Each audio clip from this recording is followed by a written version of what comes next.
My barber's mother's having a real problem with prawns. It'd be really shellfish of me if I didn't help out. This Goan curry is so aromatic, and let's face it, coastal India has some amazing seafood, so let's put them together. This is an unusual dish to add on to any dinner party menu, served with any kind of Indian bread, but this also goes extremely well with some cooked rice. The prawns literally take 2 minutes to cook in the sauce, so it's really quick to make as well. Here's the ingredients list. I'll put a copy of these down in the comments below so you can copy. Right, let's transport ourselves to Panaji. I've got our desiccated coconut here, and I've heated a dry pan all the way up to kind of medium high. We're going to actually now toast off our desiccated coconut. In it goes. And what we're going to do is just keep this moving.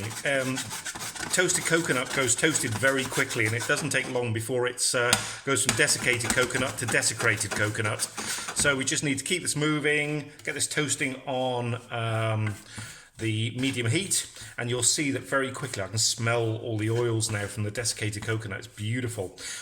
It won't take long at all before this goes lovely and medium brown. We really don't want this to burn. And there we go. Seconds later, just with the residual heat of the pan, got our beautiful toasted coconut. Smells gorgeous. This is just going to go back into the bowl from whence it came. Here we go. Let's cool these down so they're ready for grinding.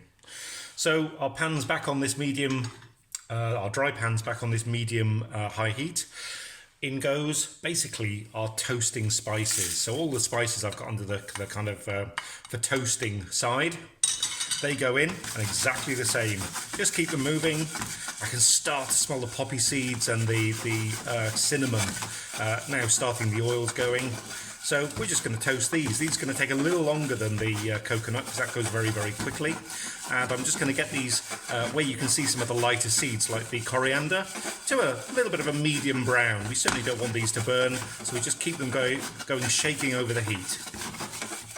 And I think after a couple of minutes, I'm getting a beautiful sense of aroma from this. I think this is ready to come off the heat. So I've transferred our toasted coconut and our toasted spices into a little spice grinder.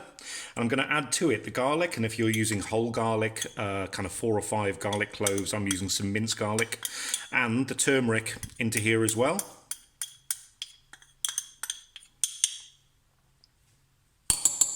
Here we go. And with it, just a couple of splashes of water.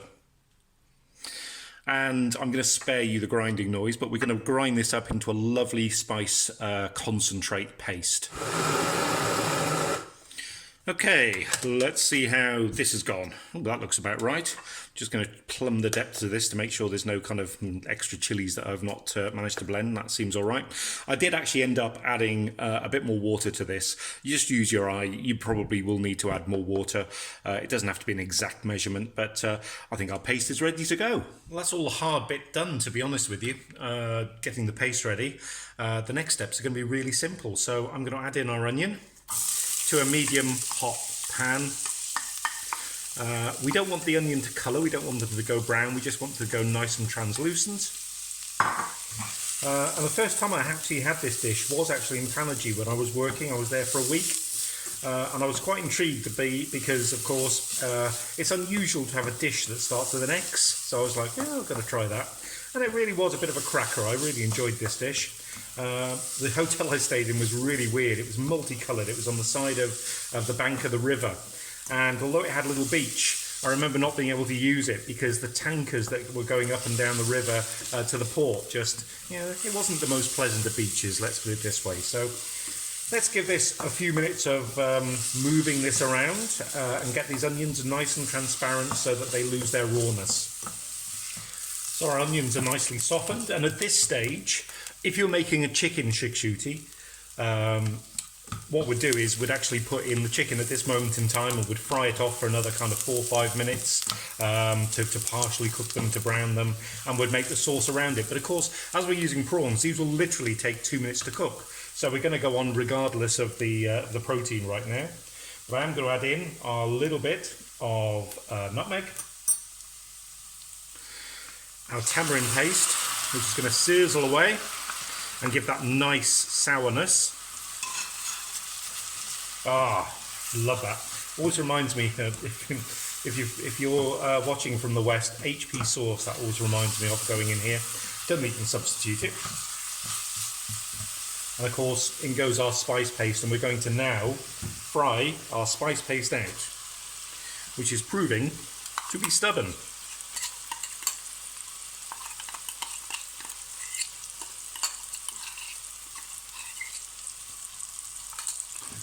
So we're just now going to fry the spice paste off, or it's already toasted. We're just going to let the oils get into it and take any rawness, any residual rawness out of that spice paste. So let's get that back up to temperature.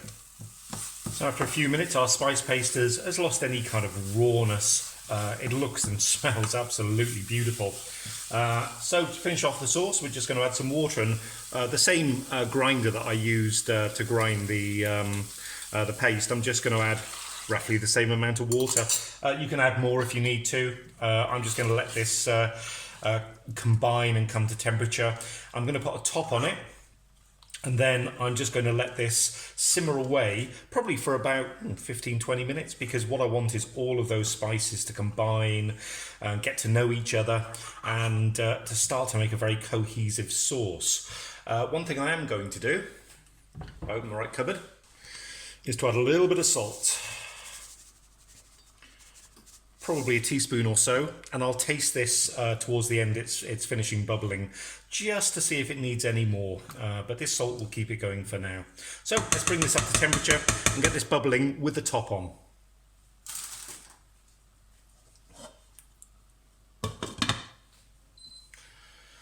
Meanwhile, what I've done with my prawns is I've actually just taken, I've just deveined them. You know, you don't really want to eat the digestive tract. So as you can see, I've just slit them slightly, and I've just taken the vein out, the prawns ready for when these need to go in.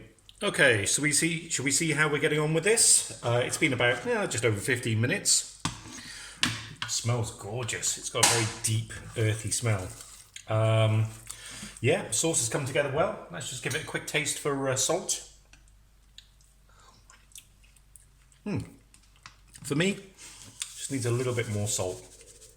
And obviously everybody's liking for salt's a bit different. This is where you can balance it, because once the prawns go in, you've got 2 minutes before we're serving. Now, it is time now to actually put in our prawns, our deveined prawns. Boom, in they go. Now obviously, listen, one of the worst things you can do is overcook prawns.